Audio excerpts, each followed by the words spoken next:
आज हम पढ़ेंगे हेमेटोलॉजी। हेमेटोलॉजी में किस चीज की स्टडी होती है? हेमेटोलॉजी में स्टडी होती है study of blood, study of blood. ये हेमेटोलॉजी में स्टडी होती है। अब हेमेटोलॉजी में मेन टॉपिक रहता है ब्लड। ब्लड की दो वर्ड से मिलकर बना है, हिम प्लस लॉजी। हिम का मतलब होता है ब्लड, ये ब्लड प्लस स्टडी। हेमेटोलॉजी में हम ब्लड की स्टडी करेंगे। ब्लड में हम पढ़ेंगे ब्लड का कंपोजिशन, ब्लड की वॉल्यूम, ब्लड का पीएच, ब्लड की स्पेसिफिक ग्रेविटी क्या होती है, ब्लड का कलर क्या होता है। इसके अलावा ब्लड में कौन कौन सी सेल होती है, कौन कौन से वेस्ट प्रोडक्ट होते हैं, ये सारी चीजें हम आज ब्लड में पढ़ेंगे। ब्लड एक होता है अपना फ्लूइड कनेक्टिव टिश्यू। ब्लड होता है, ब्लड फ्लूइड कनेक्टिव टिश्यू होता है, फ्लूइड कनेक्टिव टिश्यू। ब्लड एक फ्लूइड कनेक्टिव टिश्यू होता है जो हमारे ऑल बॉडी का 7 to 8% भाग होता है। ओवरऑल बॉडी का 7 to 8% वेट का भाग होता है। वेट का भाग होता है, जैसे किसी का वेट है 70 kg, 70 kg है, तो उसमें मल्टीप्लाई करके देखेंगे अपन, तो उसमें अपना कम से कम 4 से 5 लीटर ब्लड आएगा। लोगों में कितना ब्लड रहता है, मेल में कितना रहता है, फीमेल में कितना रहता है। इसके अलावा फिर उसका कलर देखेंगे, ब्लड का कलर क्या होता है। अब बहुत सारे तो सोच रहे होंगे ब्लड का कलर तो रेड ही होता है, रेड होता है, पर आर्टरी में कौन सा होता है, वेन में कौन सा होता है, ये सारा आज हम पढ़ेंगे।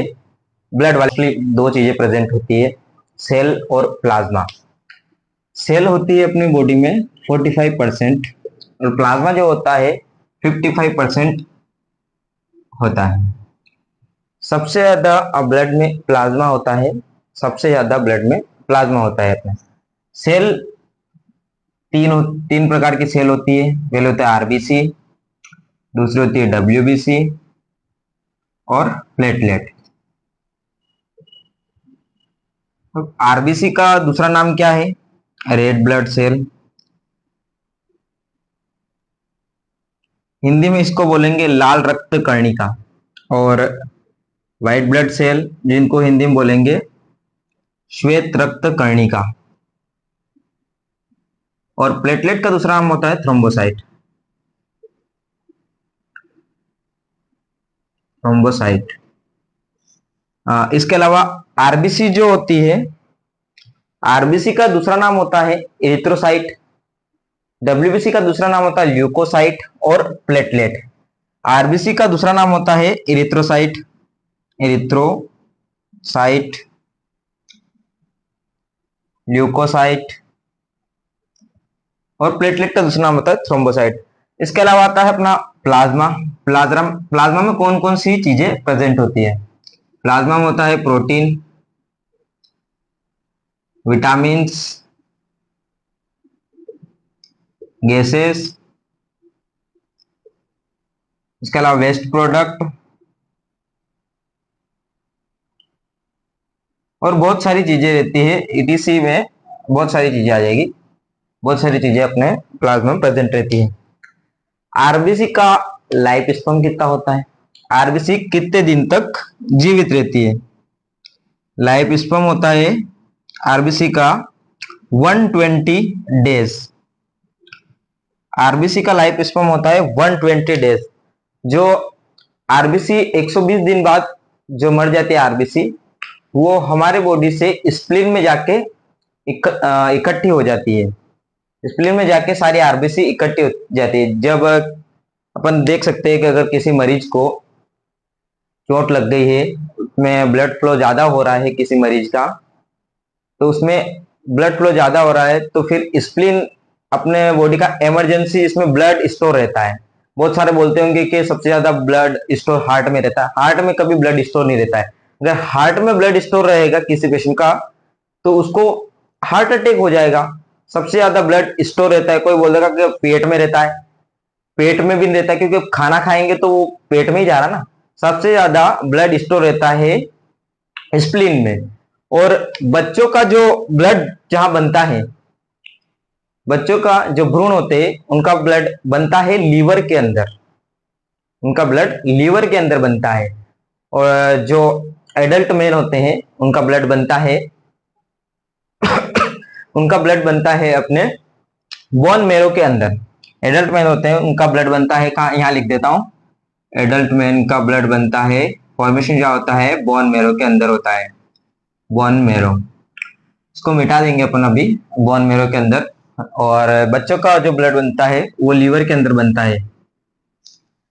इसके अलावा अपन पढ़ रहे थे डब्ल्यूबीसी, डब्ल्यूबीसी ल्यूकोसाइट। ल्यूकोसाइट का लाइफ स्पैन कितना होता है? ल्यूकोसाइट का लाइफ स्पैन कुछ ज्यादा नहीं होता है, 4 दिन का होता है। लाइफ स्पैन इसका होता है 4 दिन का, 4 डेज। इसके बाद आता है थ्रोम्बोसाइट। थ्रोम्बोसाइट का लाइफ स्पैन होता है अपना, life span 5 to 7 days, 5 to 7 days. अब इनकी बात कर ले अपन, आरबीसी, डब्ल्यूबीसी और प्लेटलेट की, कि हमारी बॉडी में कितनी मात्रा में रहते हैं। आरबीसी, डब्ल्यूबीसी, प्लेटलेट हमारी बॉडी में कितनी मात्रा में रहते हैं? ऐसे देखा जाए तो आरबीसी 50 लाख मतलब 5 मिलियन लिख सकते हैं। 5 मिलियन, 5 मिलियन मात्रा में हमारे अंदर आरबीसी रहती है। इसके अलावा ल्यूकोसाइट कितने रहते हैं? 4000 से 11000 तक काउंट रहते हैं ल्यूकोसाइट के। डब्ल्यूबीसी इतनी हमारी मात्रा में रहती है। अब प्लेटलेट जो होता है 2 लाख से 2.5, अलग अलग रेंज रहती है हर चीज की, जैसे कि कोई मशीन होती है उनकी अलग अलग रेंज है। 2 लाख से 2.5 लाख तक रहना चाहिए प्लेटलेट काउंट। इसके अलावा अगर किसी के प्लेटलेट डाउन जा रहे हैं तो अपन फिर उस हिसाब से ट्रीटमेंट करवा सकते हैं, ऐसी कोई बात नहीं है। प्लाज्मा, प्लाज्मा के अंदर होते हैं proteins, vitamin, gases, waste product और बहुत सारी चीजें होती हैं। इसके बाद अपन पढ़ेंगे अभी आरबीसी के बारे में। ये तो बस अपना ये हो गया, नॉर्मल इंट्रो हो गया। आरबीसी के बारे में पूरा पढ़ेंगे अपना। ब्लड, ब्लड का कलर कौन सा होता है, ब्लड का पीएच कितना होता है, ब्लड की वॉल्यूम कितनी होती है, ब्लड की स्पेसिफिक ग्रेविटी कितनी होती है। ब्लड का जो कलर होता है वो अपन ब्लड कलेक्शन करते हैं मोस्टली आर्टरी और वेन से, ज्यादातर तो वेन से ही करते हैं। आर्टरी में जो ब्लड होता है, आर्टरी में जो ब्लड होता है वो होता है अपना ऑक्सीजनेटेड ब्लड। इसके अलावा वेन से भी अपन ब्लड कलेक्शन करते हैं, वो होता है डीऑक्सीजनेटेड ब्लड होता है, ऑक्सीजनेटेड, ऑक्सीजनेटेड ब्लड, और होता है deoxygenated blood, deoxygenated blood. Oxygenated blood जो होता है आर्टरी में वो होता है अपना स्कारलेट रेड, इस कलर का होता है स्कारलेट रेड। और वेन में जो ब्लड का कलर होता है वो होता है पर्पल रेड कलर।